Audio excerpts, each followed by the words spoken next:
There's this strange moment that happens when you finally save your first $10,000. You expect fireworks, but instead it's quiet, like the silence after a storm. You sit there, staring at the number on the screen, and realize something subtle but powerful has shifted not in your bank account, but in your mind. Because saving $10,000 isn't really about the money, it's about who you had to become to get there. My name is Tony, and I spend way too much time thinking about money, psychology, and how emotions shape everything. If you're tired of being told to hustle without clarity, make sure to hit subscribe and like if this makes you think differently. Now, here's something that will blow your mind.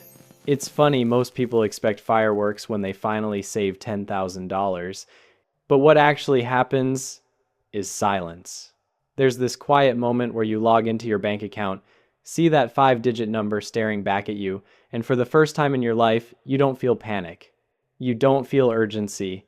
You just breathe. It's strange, right? Because you thought this would feel like winning, but it doesn't. It feels like stability, and stability is quieter than you imagined. Here's the thing, that number isn't just money, it's proof. Proof that you can keep a promise to yourself for long enough to change your life. That you can delay gratification, say no when everyone else says just this once, and still find peace in the middle of it. But that's also why it feels weirdly anticlimactic. Because saving $10,000 doesn't change your lifestyle overnight, it changes your identity. You stop seeing yourself as the person barely getting by. You start seeing yourself as someone who can build. Think about that for a second. For years, you might have measured progress by exhaustion, working extra shifts, skipping nights out, constantly worrying if the card would decline. And suddenly that survival loop stops. There's no alert in your brain screaming, "We're running out!" And that silence, that's what peace sounds like when you've only ever known survival. Psychologists call this transition a state shift, when your nervous system moves from hypervigilance into safety. It's not about the dollar amount, it's about the emotional signal it sends to your brain. We're safe now. We made it past the cliff edge. A 2022 behavioral finance study found that financial stress activates the same neural pathways as physical danger. Your brain literally can't tell the difference between an overdue bill and a wild animal chasing you. So when you hit that milestone, your body finally gets permission to stand down. That's why it feels so different. Because your life isn't changing outside, it's changing inside. But let's be honest, getting there isn't glamorous. It's those quiet mornings making coffee at home instead of buying one. It's the nights scrolling past limited time sales with a little ache in your chest. It's the subtle shift from "I can't afford that" to "I choose not to right now." Each of those small moments is like laying one more brick in the foundation of your future. And after a while, you stop obsessing over how far you have left to go because you realize how far you've come. You're not chasing money anymore. You're chasing peace. Here's the paradox most people miss. Money only starts to create calm when it stops being about survival. Before that, every dollar feels like oxygen. You can't think long term when you're gasping for air. But once your savings crosses that first meaningful threshold, once you know you can handle a small emergency without falling apart, the rules change. You stop reacting and start planning. You stop fearing the future and start designing it. That's the quiet shift. It's not loud, it's not Instagram worthy. It's the gentle hum of your life stabilizing for the first time. And maybe, in that silence, something deeper starts to emerge. You realize that what you've been building isn't just financial, it's emotional infrastructure. Discipline becomes confidence. Consistency becomes identity. And that identity, that's the real wealth. Because here's the truth most people don't see. Saving $10,000 doesn't make you rich. It makes you capable. It proves that you can create safety, not because someone rescued you, but because you rescued yourself. And that's where everything starts to shift. Because once you feel safe, you start to think differently. You start to live differently. And that's exactly what we'll explore next. What really happens when your brain finally leaves survival mode. There's a kind of exhaustion that doesn't show up on your face, only in your thoughts. It's that constant mental hum of, how am I going to make this work? You might be sitting still, but your brain feels like it's sprinting. And the truth is, that's what survival mode really is. Not chaos on the outside, chaos on the inside. Here's the thing. When you're living paycheck to paycheck, your mind isn't broken. It's overprotective. Your brain is running ancient survival software, the same one that used to warn us about predators and famine, except now it's watching your bank balance. Every notification, every unexpected expense, every "we need to talk about the bill" triggers that same old circuitry: fear. And fear is expensive, not in money, but in energy. A study out of Princeton once found that financial scarcity can reduce a person's cognitive capacity by up to 13 IQ points. That's like trying to solve life's biggest problems after pulling an all-nighter. It's not that you're lazy. It's that your brain literally can't zoom out when it's drowning in details. When you're in survival mode, your decisions shrink down to the next meal, the next bill, the next Friday. You're not thinking about 5 years from now. You're thinking, how do I get through the week? And over time, that mindset carves deep grooves in the way you think about money. Let me give you an image. Imagine your brain as a computer. When you're in survival mode, it's like too many tabs are open. Rent, groceries, debt, work, family. The fan is whirring, the screen lags, and suddenly it freezes. Not because it's a bad computer, but because it's overwhelmed by processes it was never meant to run all at once. That's what financial scarcity does. It eats bandwidth. It keeps you stuck responding to the immediate instead of building toward the important. Here's where most people go wrong. They look at someone struggling financially and think they just need more discipline. But discipline doesn't come from willpower, it comes from safety. You can't think strategically when your body believes it's in danger. Because every decision, even small ones like buying lunch or skipping a bill, becomes a survival calculation. If I do this, will I make it to next week? And when every day feels like that, you stop dreaming. You stop planning. You start reacting. That's the real cost of survival mode. It steals your ability to imagine a future beyond the problem. Think about that for a second. It's not just about money. It's about the exhaustion that comes from constantly managing uncertainty. You can't rest because you never feel safe enough to stop scanning for the next crisis. That's why people say they can't get ahead. Because you can't build a house when your brain thinks there's still a fire outside. But here's the hopeful part. When you start saving even a little, you begin to send a new signal to your nervous system. We're okay now. We can slow down. That's what the first $10,000 really represents. It's not freedom from all your problems. It's the first moment your brain exhales. You start to notice small shifts. You check your account less often. You sleep a little better. You stop counting every grocery item in your head. Because your body finally believes something it never did before, that you're not on the edge anymore. It's subtle. It's quiet. But it's life-changing. Because once that fight or flight energy fades, your brain does something it hasn't done in years. It starts to plan. You begin to think in terms of next year, not next week. You start to see opportunities instead of threats. You realize that money, for the first time, is no longer something to fear, it's something you can direct. And that's when growth actually begins. So, no, saving $10,000 doesn't just buy security, it buys you back your bandwidth. Your clarity, your ability to think straight again, because the truth is, you were never bad with money. You were just doing your best in an emergency that never seemed to end. And that's what changes once you step out of survival mode. Because once your mind feels safe, it finally becomes capable of building something better. And that's exactly what we'll talk about next, how safety turns into emotional strength and how money starts to feel different once it's no longer tied to fear. There's a strange moment that happens when you finally have enough saved to stop worrying about the next emergency. You expect to feel rich, but instead, you just feel calm.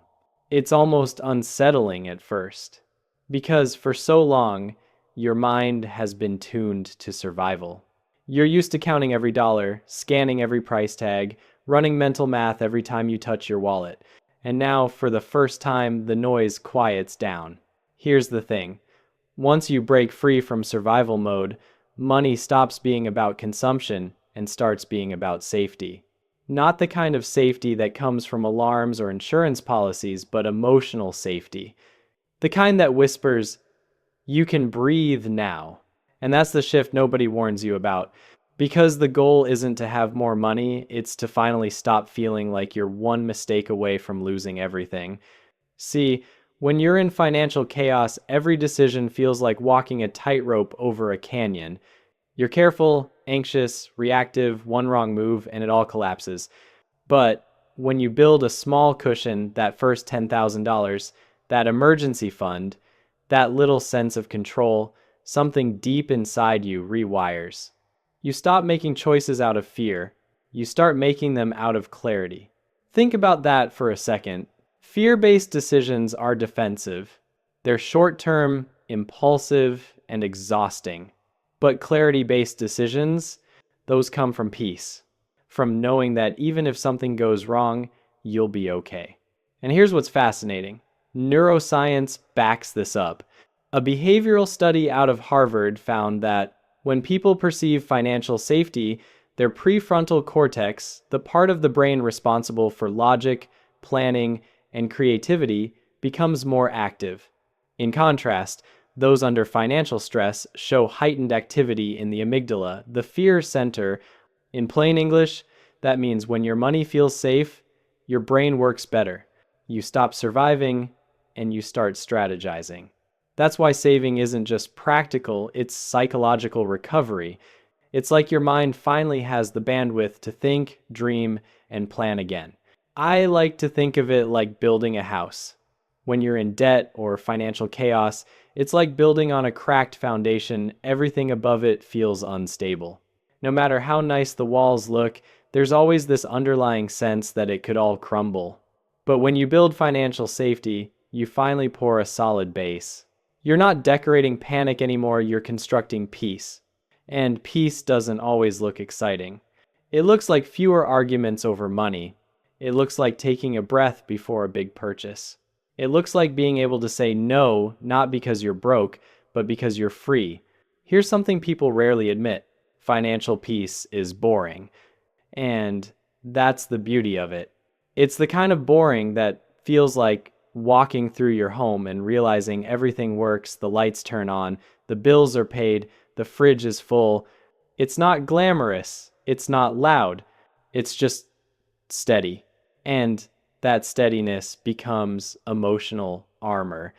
Because the world will still throw chaos at you, layoffs, emergencies, bad luck, but with that foundation, you're not as fragile.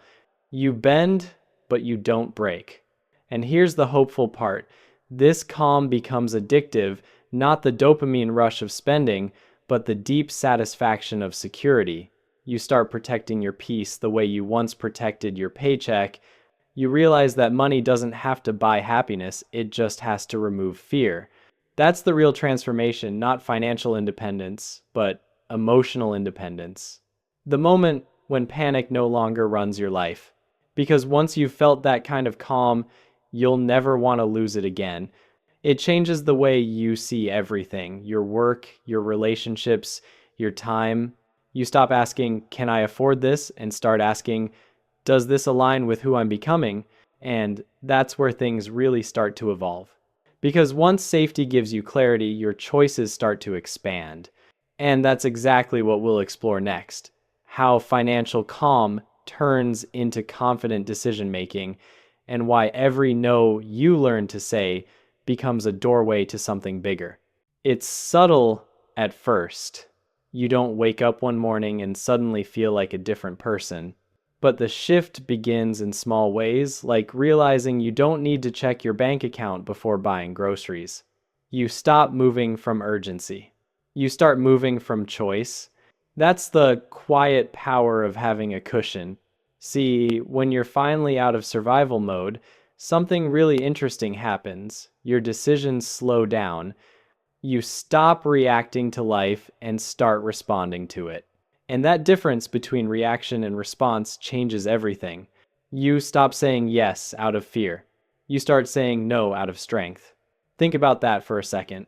Before, you might have said yes to extra shifts, yes to every social invite, yes to spending money you didn't really have because you were afraid of missing out or falling behind or disappointing someone. But once you build even a small financial buffer, your relationship with time, energy, and people shifts. You stop chasing peace. You start protecting it.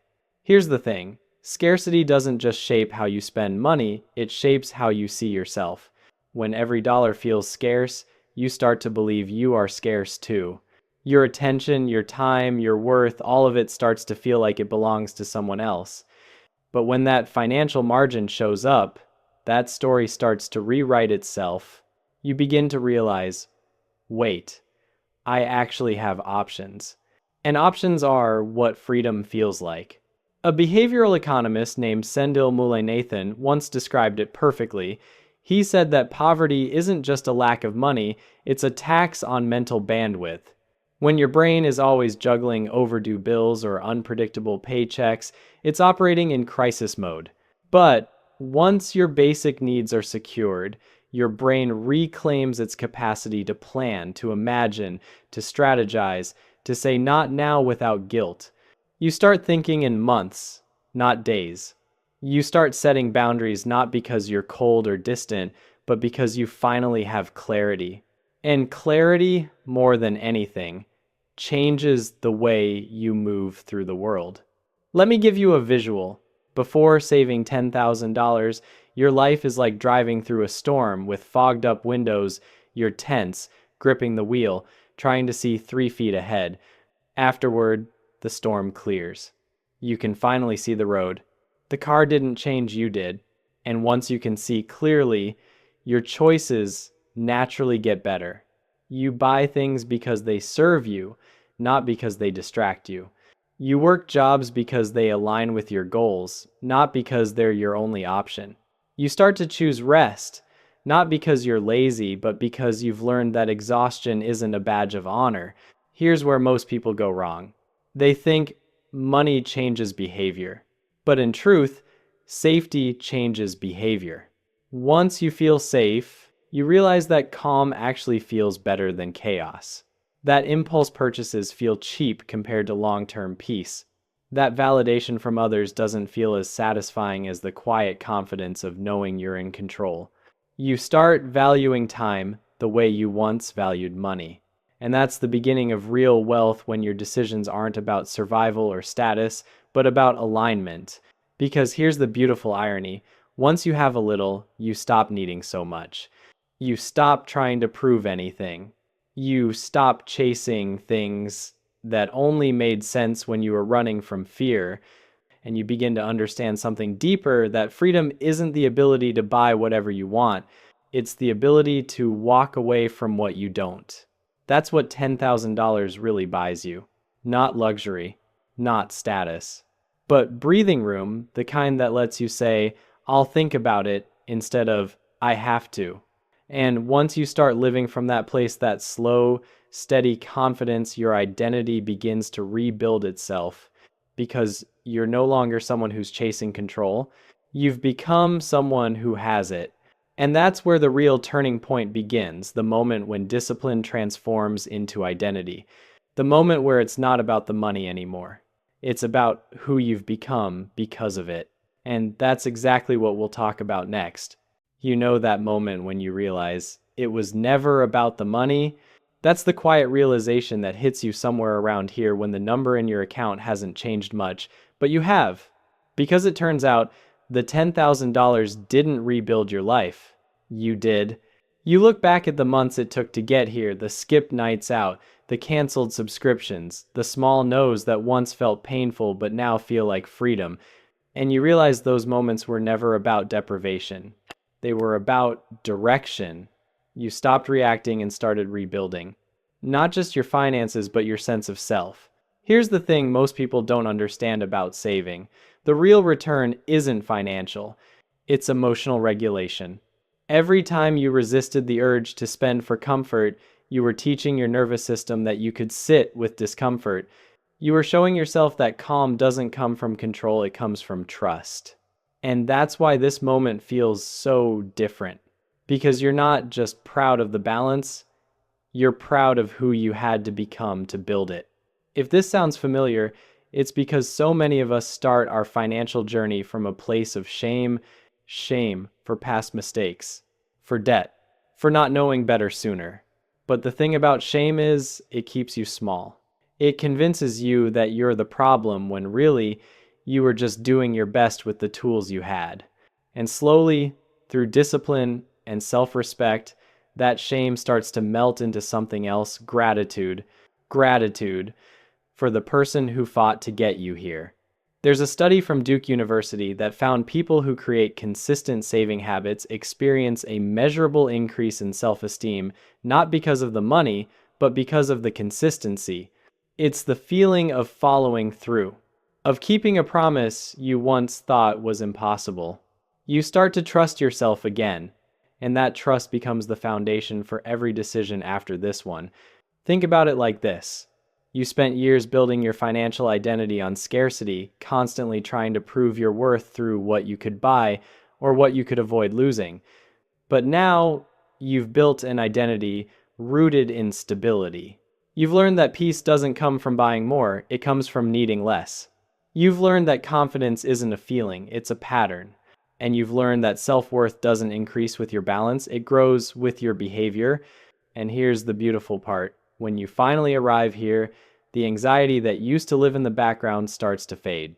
The tightness in your chest, the guilt every time you checked your account, the shame of never enough, it all starts to loosen. You feel lighter because now the person staring back at you in the mirror isn't the one scrambling to survive. It's the one who learned to build. And that's where everything clicks. You realize that this journey was never about chasing a number. It was about reclaiming your identity from panic to peace, from shame to self-trust. Because once you know you can rebuild yourself once, you start to believe you can rebuild anything. And that belief, that quiet, unshakable confidence is what will carry into the final chapter. Because now that you've found calm, the real question becomes, what will you build from it? It's quiet again, just like at the beginning. Only this time, the silence feels different. Before, it was the silence of uncertainty, the kind that made you check your balance 3 times just to make sure it was real. Now, it's the silence of stability, of knowing that no matter what happens next, you've built something solid beneath your feet. Here's the thing, $10,000 was never the finish line. It was the foundation. The calm you feel now, that's not an accident. It's the reward for consistency, for patience, for learning to choose peace over panic. And from here on out, that calm becomes your new kind of currency. Because once you have emotional stability, your definition of wealth starts to change. It's not about chasing more, it's about building from calm instead of building toward it. Think about it. When your mind isn't cluttered by fear, you make clearer choices. When you're not desperate for quick wins, you start thinking in decades, not days. And when you finally feel safe, you stop running from life and start designing it. That's what real wealth looks like. Not a number, not a status, but clarity, the kind that makes you say, I know who I am and I know what I'm building. A recent study from the American Psychological Association found that financial calm, not financial wealth, was the strongest predictor of long-term happiness. Because peace of mind doesn't come from the amount you have. It comes from trusting yourself to handle whatever comes next. And that's what you've built trust in your habits, in your future, in yourself. So as we end, I want you to remember something. The $10,000 was never about the money. It was about who you had to become to create it, patient, grounded, intentional. You've learned to build, not react. To pause, not panic. To live, not just survive. And that quiet after the storm, That's not emptiness, that's peace. Because now you're no longer chasing security. You are it. Which part of this story feels like yours?